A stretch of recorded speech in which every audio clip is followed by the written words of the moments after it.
Votre présence ici résulte d'une réflexion partagée entre des professionnels de la santé, travaillant en synergie dans un cadre pluridisciplinaire. La rencontre et les échanges entre chirurgiens, médecins de rééducation et orthoprothésistes permettent de vous apporter les meilleurs soins. Votre prise en charge sur l'antenne ABC Orthopédie est le résultat de ces échanges entre professionnels des hôpitaux Édouard Herriot, Saint-Luc-Saint-Joseph et Romans-Ferrari.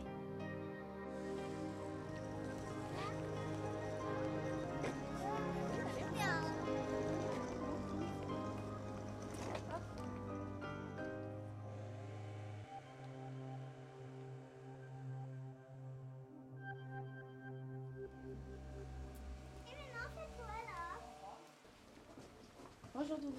Bonjour. J'ai rendez-vous à 9h45 avec le docteur Guillaume. Oui, donc je vous donne la fiche et puis je vous laisserai monter au premier étage. À votre arrivée sur le centre Romans-Ferrari, vous serez reçu à l'accueil où vous sera remis un document de consultation. Puis, vous vous rendrez au secrétariat médical afin d'annoncer votre présence pour votre rendez-vous avec le médecin.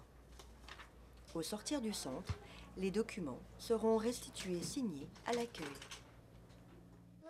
Et au fait, la prise en charge ne peut-elle pas se faire dans un hôpital de proximité? Le principe de la prise en charge des soins pour brûlures, c'est d'assurer la cicatrisation la plus efficace possible et la plus rapidement possible, ce qui nécessite de pouvoir faire des pansements dans des conditions d'analgésie parfaite, c'est-à-dire que les patients n'aient pas mal, notamment les enfants, et dans des conditions techniques de bonne qualité pour que les soins puissent être optimaux et permettre une cicatrisation efficace. Donc le principe, c'est qu'il nous faut à peu près une semaine pour déterminer la profondeur exacte d'une brûlure. Les brûlures les plus superficielles et les plus profondes, on le sait très rapidement, mais par contre, ça représente qu'une partie très modérée de l'ensemble des brûlures, notamment chez l'enfant qui sont très souvent brûlés par du liquide chaud, qui produisent des brûlures du deuxième degré.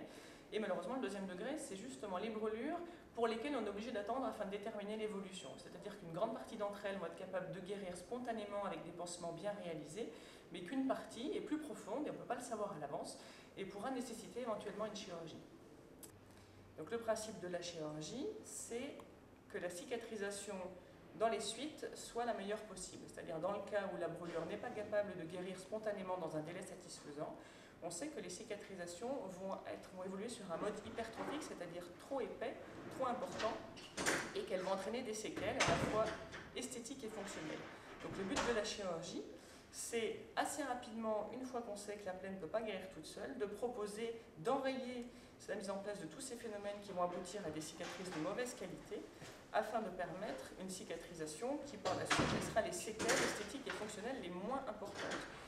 Donc on sait que globalement, une cicatrisation qui survient en moins de 15 jours ne laissera pas de séquelles ou très très peu de séquelles. Donc toutes les plaies qui arrivent à guérir totalement en moins de 15 jours n'ont pas besoin d'être opérées. Donc le principe de l'opération, c'est la plupart du temps une greffe de peau, c'est-à-dire un prélèvement de peau du patient lui-même. Donc chez les enfants, très souvent, ça a lieu au niveau du cuir chevelu, après avoir coupé les cheveux très courts. On prélève un morceau de peau qui est extrêmement fin, qui est fin comme du papier à cigarette. C'est ce qu'on appelle une greffe de peau mince. Et ce morceau de peau, on va aller l'utiliser pour le mettre comme une rustine à l'endroit où la brûlure a détruit la peau et où elle n'arrive pas à repousser. Donc c'est à l'endroit où on prélève, la peau se reconstitue toute seule, parce que c'est l'équivalent d'une brûlure très superficielle, c'est comme une dermabrasion quand on se frappe par terre sur le goudron. Donc la peau repousse spontanément avec des cicatrices soit inexistantes, soit très modérées. Et sous le cuir chevelu, ça ne laisse aucune cicatrice, c'est pour ça que c'est le site privilégié chez les enfants. Et ce morceau de peau, cette greffe de peau qu'on a prélevée, on va devoir la mettre en place au niveau des zones qui ont été brûlées et qui ne sont pas cicatrisées pour remplacer la peau qui n'arrive pas à guérir toute seule. La brûlure, apparemment, n'est qu'une atteinte de la peau, mais en vérité, c'est une pathologie complexe. Et à partir du moment où la brûlure va être étendue, elle va déclencher une réaction inflammatoire intense, à la fois au niveau général et au niveau local. Le traitement va consister, au niveau de la brûlure elle-même, à réaliser des greffes de peau. L'évolution de ces greffes de peau va se faire comme pour toutes les plaies, en passant par une phase inflammatoire. C'est-à-dire que, par exemple, si vous vous faites opérer, que vous vous faites opérer de l'appendicite, par exemple, quand vous allez sortir de l'hôpital, votre cicatrice sera blanche, elle sera plate, elle sera jolie. Et vous aurez la surprise, dans les semaines qui suivent, de la voir gonfler, rougir, devenir prurigineuse, est extrêmement désagréable, c'est la phase inflammatoire. Les brûlures ne font pas exception et vont réagir de la même façon, à une nuance près, et à une nuance extrêmement importante, en particulier chez l'enfant, qui est le fait que cette phase inflammatoire ne va pas avoir tendance à durer seulement pendant 3 mois, mais elle va avoir tendance à être extrêmement intense et à durer dans le temps, à être entretenue par tous les mouvements, par la tension, par les poussées de croissance, et donc on va être obligé de gérer cette inflammation de la cicatrice pour obtenir le plus rapidement possible sa disparition et une cicatrice d'aspect à la fois fonctionnel et esthétique satisfaisante. Et puis, plus l'évolution va se faire, plus le chirurgien et le rééducateur vont prendre une place prééminente pour la gestion de la phase inflammatoire. Cette collaboration va persister dans le temps, c'est-à-dire que cette rééducation va commencer dès le centre aigu, où le rééducateur et le chirurgien vont suivre l'enfant, et quand l'enfant va être muté en centre de rééducation, cette collaboration va continuer avec des consultations qu'on appelle des consultations pluridisciplinaires, où le chirurgien et le rééducateur vont évaluer l'évolution de la cicatrice, surveiller l'apparition de brides, surveiller l'apparition de rétraction et éventuellement proposer des interventions chirurgicales si la rééducation ne permet pas de répondre à l'ensemble des problèmes. C'est cette collaboration entre les différents médecins, les rééducateurs, les kinésithérapeutes, les appareilleurs, etc., qui va permettre d'appréhender la cicatrice dans son ensemble et de proposer le soin optimal pour obtenir enfin une cicatrice de bonne qualité avec un aspect esthétique et des capacités fonctionnelles tout à fait compatibles avec une vie normale. On va te faire ta petite affaire, hein? Tu vas te faire une petite affaire pour étendre un petit peu ton petit doigt et puis ta petite main, d'accord? Hein? On va faire comme ça? Allez, je vais te faire un petit bout de plastique qui va venir là. C'est du plastique qui est tiède. Les enfants sont des éponges de nos émotions. Votre attitude générale fait partie du travail d'équipe. Nous comptons sur vous pour transmettre une attitude positive, calme, rassurante et réconfortante à votre enfant. Vous pouvez par exemple le bercer et le caresser, rire et sourire, chantonner la chanson qu'il préfère.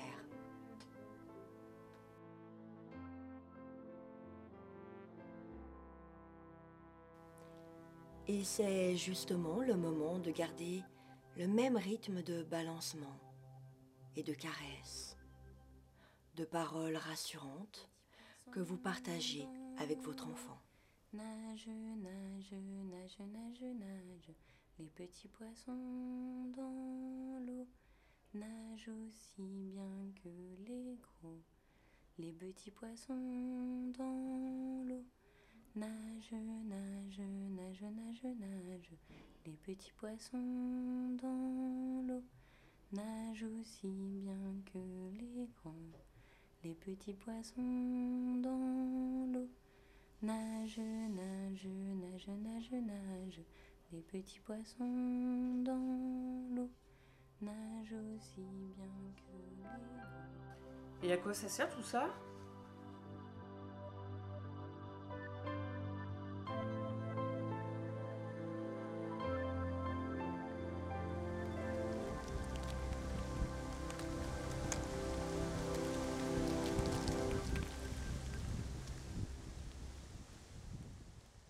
Pourquoi la rééducation? Vous souhaitez bien évidemment savoir pourquoi on vous conduit dans une séparation, on vous impose des choses compliquées.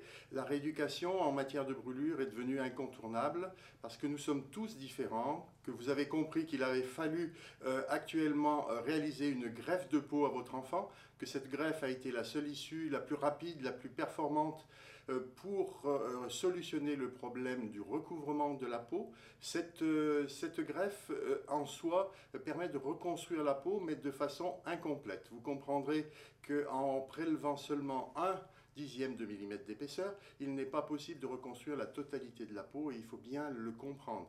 Cet aspect est tout à fait essentiel. Et si nous avons au niveau de la peau reconstruit la pellicule de surface qui va nous assurer la protection, qui va nous assurer le risque infectieux contrôlé, eh bien malgré tout on n'a pas reconstruit la peau dans sa totalité.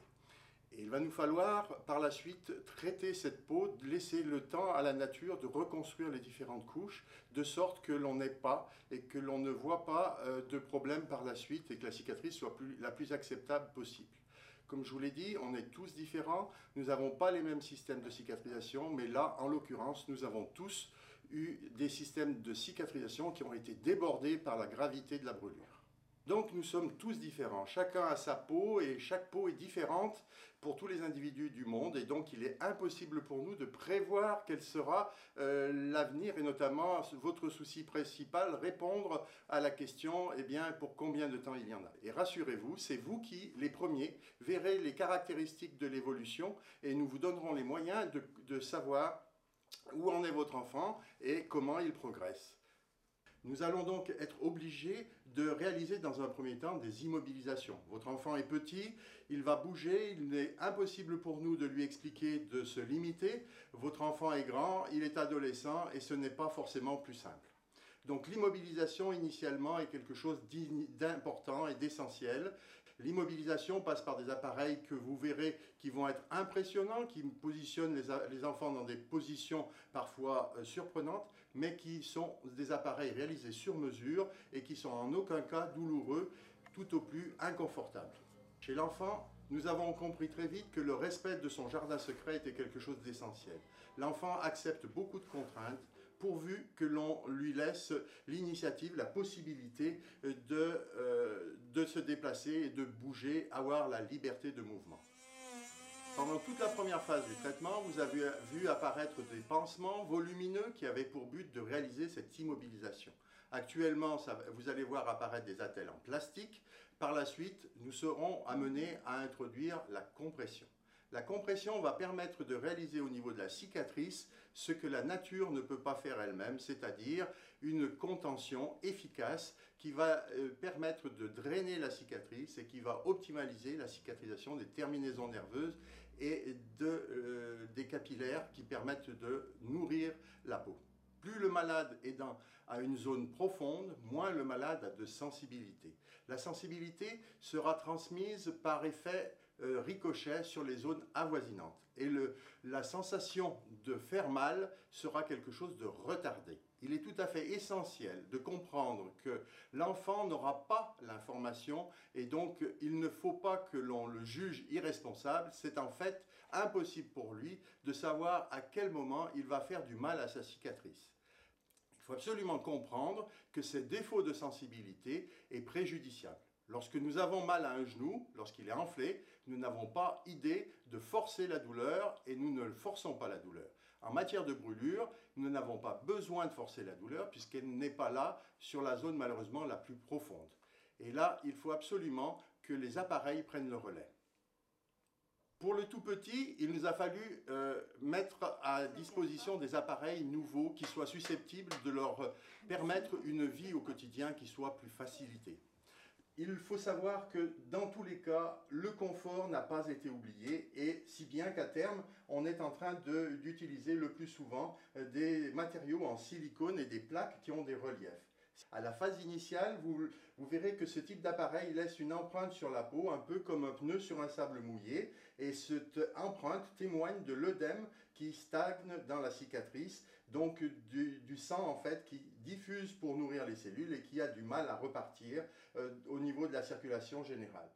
La peau sera stabilisée à terme lorsque la cicatrice sera devenue souple, blanche et qu'elle sera capable d'accompagner l'articulation dans tous les mouvements sans limitation et sans blanchiment. Vous avez bien compris que la compression va être un élément essentiel. Cette compression, pour être efficace, va devoir se prolonger toute la journée, toute la nuit. C'est une compression 24 heures sur 24, c'est seulement sous le bain, sous la douche, que le patient va pouvoir lever la compression. Il faut savoir que dans l'évolution du traitement, l'essentiel du traitement sera conduit chez vous et nous allons attacher le maximum d'attention à vous apprendre et à vous donner les moyens pour surveiller l'évolution cicatricielle et pour savoir au quotidien comment introduire et faire porter les appareils à votre enfant. Nous souhaitons vous accompagner, mais nous ne pourrons pas vous remplacer. Il est essentiel que vous, parents, vous gardiez votre place de parents et que si les choses vont trop vite, en quelque sorte, si nous avons tendance à trop rapidement vous impliquer dans les soins, eh bien, il faut nous le faire savoir. Par contre, sachez que notre souci à nous n'est pas de faire partir votre enfant, mais notre souci à nous est bien et bien de vous accompagner de sorte que l'on ait à terme tous le meilleur résultat. Par la suite, la cicatrice va évoluer. Vous verrez que les soins vont s'alléger, environ en moyenne à 18 mois. Et là, il s'agit bien d'une moyenne et je vous demande de ne pas retenir cette date comme étant absolue. Eh bien, à 18 mois en général, les cicatrices greffées voient leur évolution caractérisée par un blanchiment, par une souplesse retrouvée. Mais il s'agit d'enfants, la croissance va se poursuivre et la cicatrice va devoir grandir. Nous serons alors amenés à accompagner cette cicatrice pendant la croissance et toutes les fois, à chaque examen annuel où nous constaterons que la cicatrice se remet en tension, eh bien éventuellement nous remettrons un traitement nocturne, et non pas 24 heures sur 24, un traitement nocturne en route, essentiellement l'hiver, de sorte que les désagréments soient limités au maximum. Cette stratégie nous permet de limiter grandement le nombre d'interventions chirurgicales pendant la croissance. Les interventions chirurgicales de chirurgie réparatrice, comme il vous sera expliqué, sont d'un bien meilleur effet et ont un bien meilleur rendu sur la réparation esthétique lorsqu'elles sont envisagées dans les 2 ans après la fin de la croissance de votre enfant. Donc l'accident a été très violent, il a été brutal, c'est quelque chose qui a bouleversé votre vie, c'est quelque chose qui a bouleversé votre équilibre. Sachez qu'il n'y a pas de mal à vivre difficilement, il n'y a pas de possibilité de, entre guillemets, comme on dit dans le jargon naturel, se secouer et surmonter les choses. En fait, tout le monde est dans la difficulté après un tel accident. Il faut savoir qu'au sein du centre, il y a des psychologues, il y a une pédopsychiatre qui sont là pour vous aider dans l'acceptation ou plutôt dans la compréhension de ce phénomène. Donc après cet épisode de vie, il va falloir maintenant aborder la rééducation. Vous êtes à Romans-Ferrari avec le seul souci de rendre service à votre enfant et d'arriver à regagner le plus vite possible la cellule familiale. C'est aussi le moment où il va falloir reprendre les démarches administratives telles que le dossier d'assurance et les certificats qui seront nécessaires à la prise en charge du dossier par la suite. Parallèlement, il faut savoir que vous aurez éventuellement besoin d'aide pour vous, pour votre famille, sur le plan psychologique. Il ne faut pas hésiter à nous solliciter. Il n'y a pas de défaillance de votre part. C'est un vécu qui est tout à fait naturel. Qu'est-ce que j'ai fait ?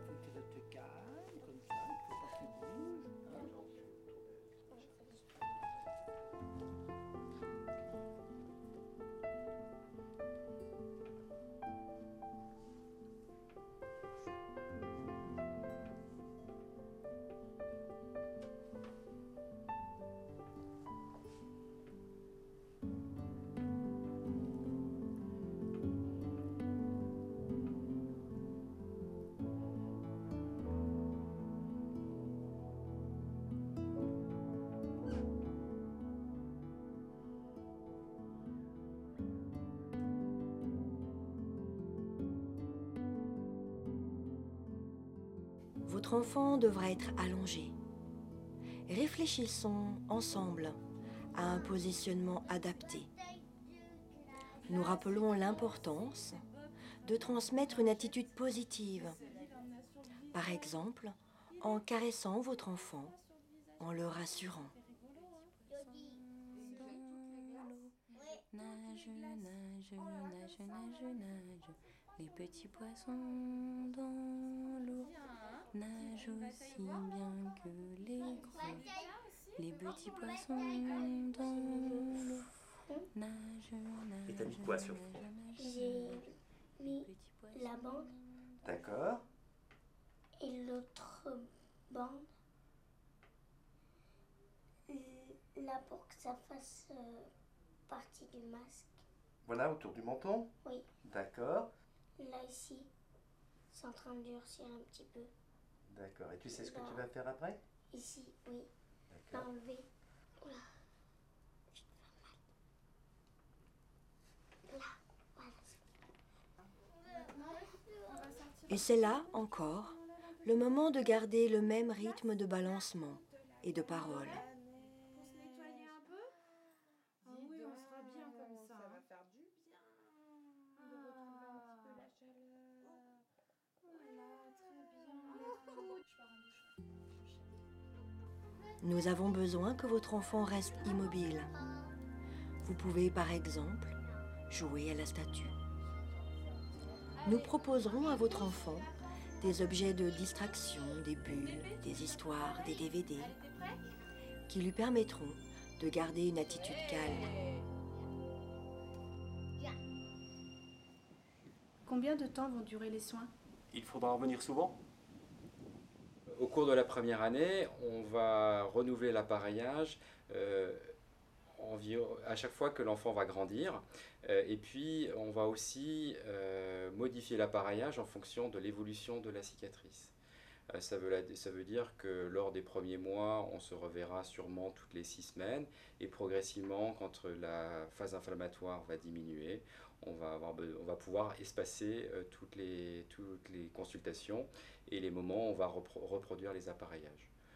Rapidement, quand l'état de santé va se stabiliser, les appareillages seront renouvelés en moyenne tous les 6 mois. Passé la première année, les 18 premiers mois, le problème étant la croissance de la cicatrice, l'appareillage sera surtout réalisé aux périodes les plus froides de l'année, avec une consultation souvent en automne pour une mise en place pendant l'hiver et surtout la nuit.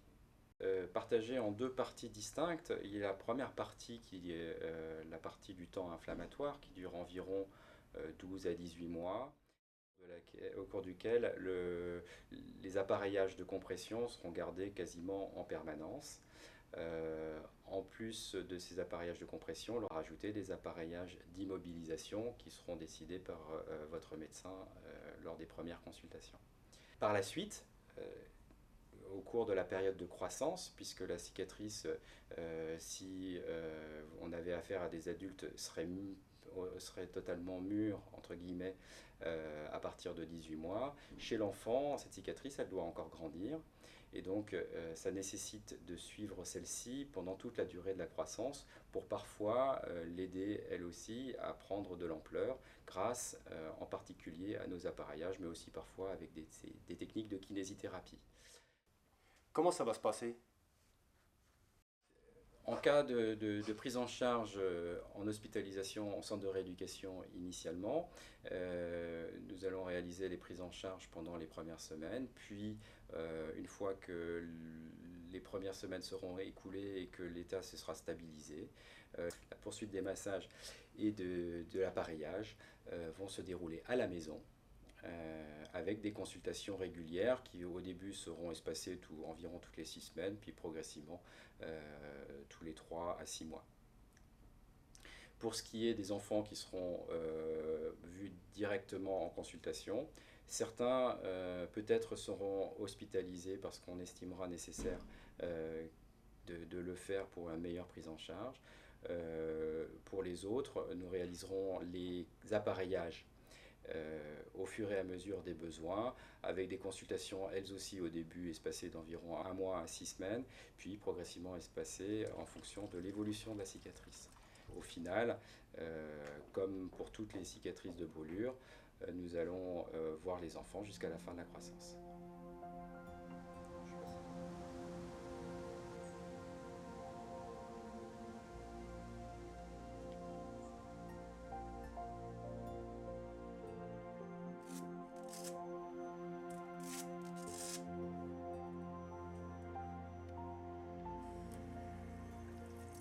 Nettoyez au moins 1 fois par jour à l'eau froide et au savon.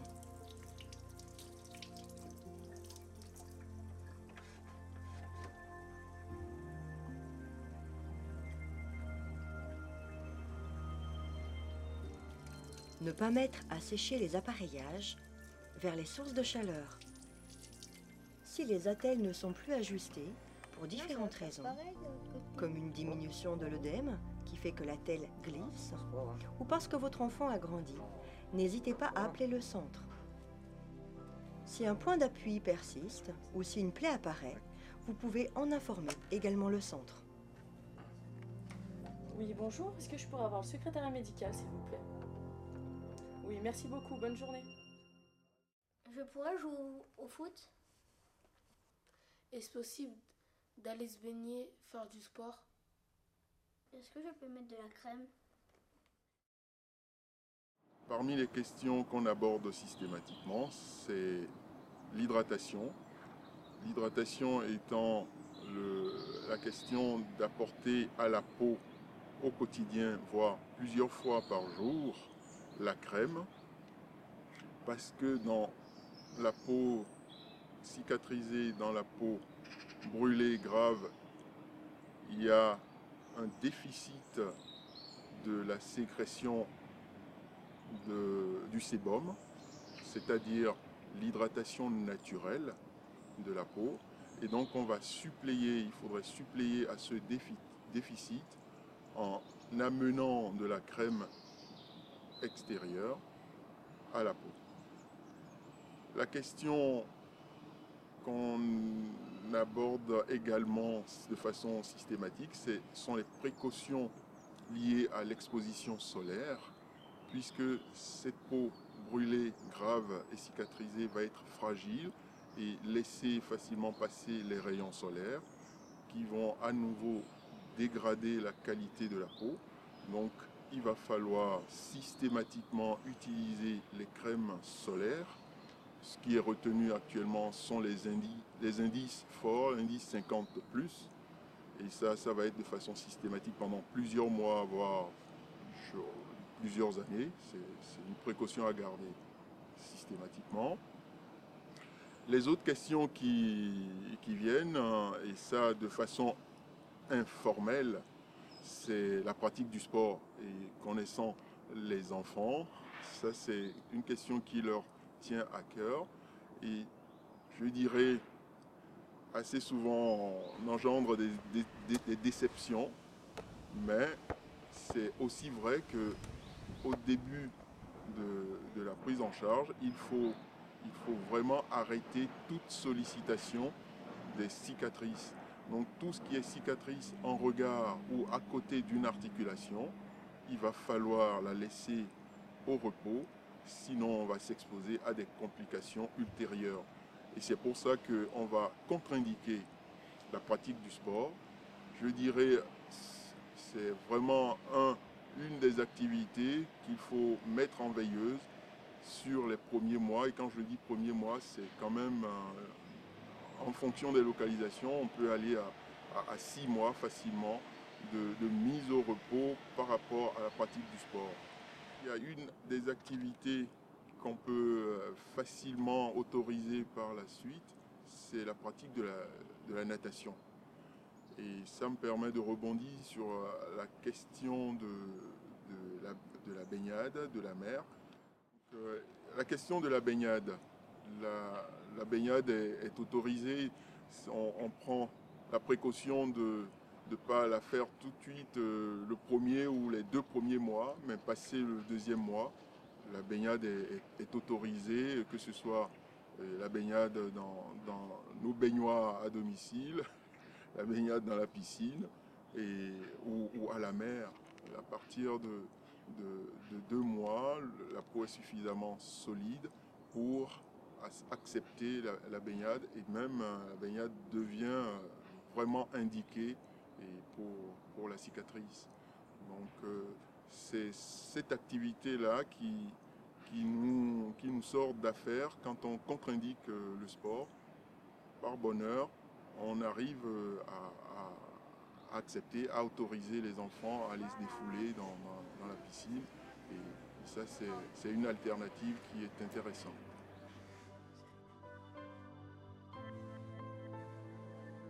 Le jour de la consultation, ne pas hydrater la peau pour que le médecin puisse facilement réaliser les dessins.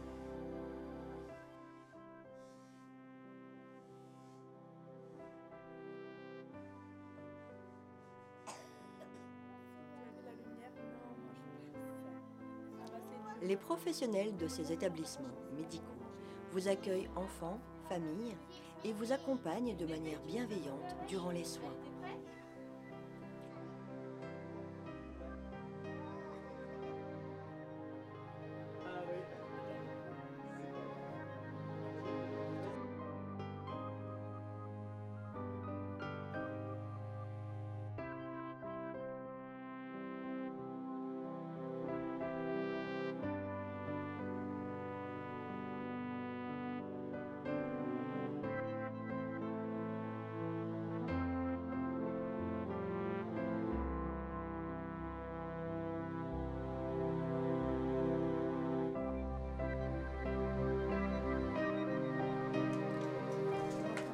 pour dormir.